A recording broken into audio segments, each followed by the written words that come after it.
Avant de commencer, je tenais à vous informer que le show WWE Live à Paris, initialement prévu le 16 mai prochain, est reporté au jeudi 8 octobre 2020. Pour toutes les personnes ayant prévu d'y aller, il faut absolument garder vos billets car ils resteront valables. Bonjour à tous, j'espère que vous allez bien et aujourd'hui on se retrouve pour le résumé de l'épisode de NXT qui a eu lieu hier soir le 8 avril 2020. Cet épisode commence très fort avec un Six-Woman Ladder Match dans lequel la gagnante deviendra aspirante au titre féminin de NXT. Io Shirai, Chelsea Green, Tegan Nox, Candice LeRae, Mia Yim et Dakota Kai s'affrontent donc pour obtenir cette chance. Nous avons eu le droit à un très beau match avec notamment des interventions de la part de Raquel Gonzalez qui accompagnait Dakota Kai et de Robert Stone qui lui reste fidèle pour le moment à Chelsea Green. Tegan Nox et Mia Yim ont écarté Raquel du ring avec une powerbomb sur une table en dehors du ring. La rivalité entre Dakota Kai et Nox s'est également fait sentir lorsque cette première poussa sa rivale à travers une échelle. Stone a également mis son grain dans la partie en essayant d'aider Chelsea Green à monter à l'échelle, une tentative qui a échoué car Lyra et Shirai font basculer l'échelle pour les faire tomber tous les deux. La scène finale du combat se termine au sommet de l'échelle entre ces deux dernières, et c'est Io Shirai qui prend le dessus et qui s'empare de la mallette pour devenir aspirante numéro 1 au titre.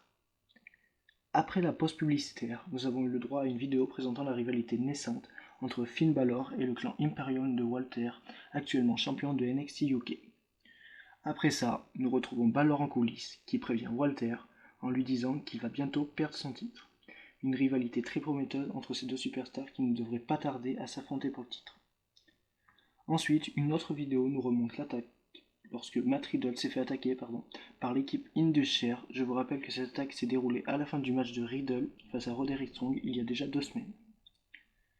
La vidéo promo de Tyler Cross fait également son apparition comme on a l'habitude ces dernières semaines. Il ne devrait pas tarder à arriver sur le ring dans ces prochains mois. Pour ceux qui ne le connaissent pas, c'est un ancien catcheur de la Lucha Underground, mais qui est également passé par l'Impact Wrestling. C'est également là qu'il évoluait l'année dernière. Il est également prêt à tout pour montrer son talent catchesque à tout l'univers de la WWE.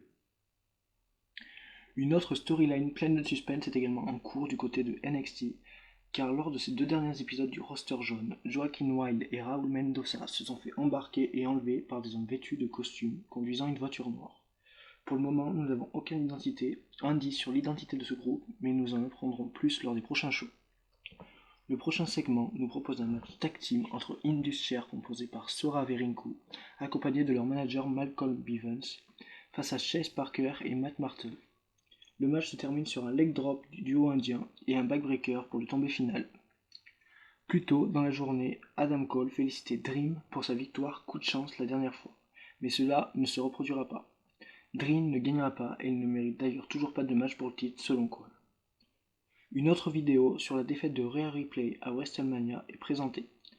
La victoire de Charlotte Flair lui a permis de devenir championne NXT.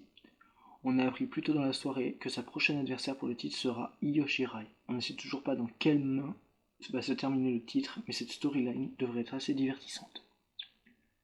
On se retrouve ensuite pour le segment final de cet épisode où l'on va pouvoir assister au match final de la grande rivalité entre Johnny Gargano et Tommaso Ciampa.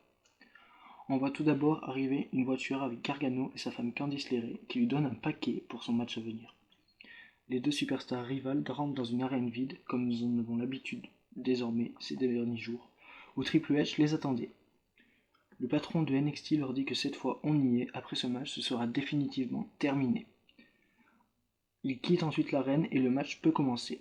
Un match très rythmé nous est offert dans lequel Ciampa a même retiré les coussins protecteurs du ring afin de ne pas ralentir les chutes. Les deux rivaux se sont également échangés des coups en haut d'un camion et ont aussi mis l'arbitre KO malencontreusement. Lyra intervient en encourageant surprisement Ciampa à en finir avec son mari. Ciampa, ignorant, c'est alors Lyra elle-même qui met un coup sous la ceinture à son mari avant de quitter la salle.